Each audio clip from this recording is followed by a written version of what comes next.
The legend goes that she said that Hingham had the most beautiful main street in America, which isn't actually recorded anywhere. She did say,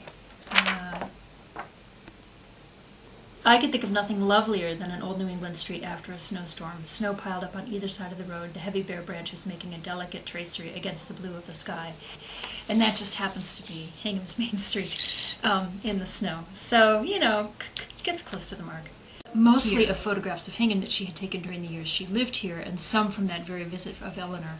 One of the stipulations that Frances McGregor had was that in order for her to do the book, Eleanor had to come visit Hingham. So supposedly, when Eleanor comes to visit Hingham, she's sort of awestruck by the beauty of the town, and they decide to just go ahead and do the project. The ultimate book ends up being this compilation of photographs by Frances Cook McGregor using Hingham as a microcosm of American life.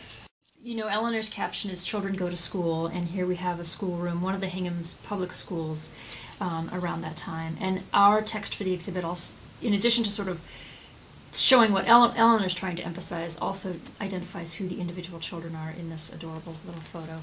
They go to the Episcopal Church. She has a lot of pictures of different churches in Hingham.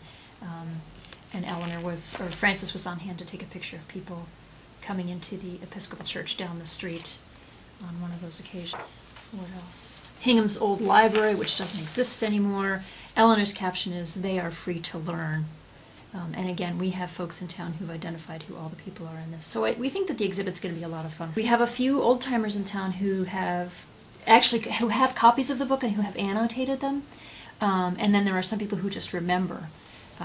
So what we're going to be doing is inviting some of the people who we know are photographed in the book to come and view the exhibit, just as a kind of a trip down memory lane for that visit that Eleanor made. A picture of the local Girl Scout troop. Yeah, this is fun because the Girl Scout house is actually on the house tour this year. So this wonderful little sort of nostalgic piece of the Girl Scouts bringing Santa Claus will link up to the exhibit. Ice fishing. What's amazing to me, looking through the book and also talking to some of the older members of the Historical Society, is how things that boys and men used to do in Hingham as late as the 40s and 50s just don't happen anymore. Hunting and fishing were so much a part of a boy's life in Hingham and doesn't happen much anymore. And we will have some of the fun sort of historical things, historical artifacts that appear in the book, like for example in this wonderful winter picture of kids going pung riding. Well, we have a pung in our collection that we'll bring out for display. Pung is a two-based, sort of a two-runner wooden sled, and I had never even heard of one before until I came to work at this Historical Society and then saw one in our collection and then was going through the book and saying a pung, and oh my goodness, we have to pull them out, because if I haven't heard of one, probably a lot of other people haven't heard. We will talk a little bit about Eleanor's purpose for writing the book and the reason she writes what she does about Frances's photos, but we also want to sort of take an actual look at who the people were in the book that we'll bring out for display. The idea was to get pictures of people working and the sort of happy living together of rich and poor and different religions and different races. And it's interesting in the book because Eleanor really focuses a lot on different ethnicities and that whole sort of happy melting pot of America. It's been fun. There's one picture of the Loring, and it shows the kids sitting on the steps, and the movie is we want to win or something like that, and it has a picture of Veronica Lake in her bathing suit.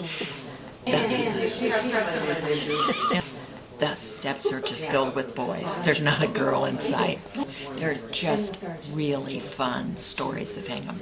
It's great. There's just wonderful pictures of the Girl Scouts and pictures of downtown when little like Nobles across the street used to be the First National grocery store, and there's signs in the window that say, you know, Pros 25 cents a pound and things like that.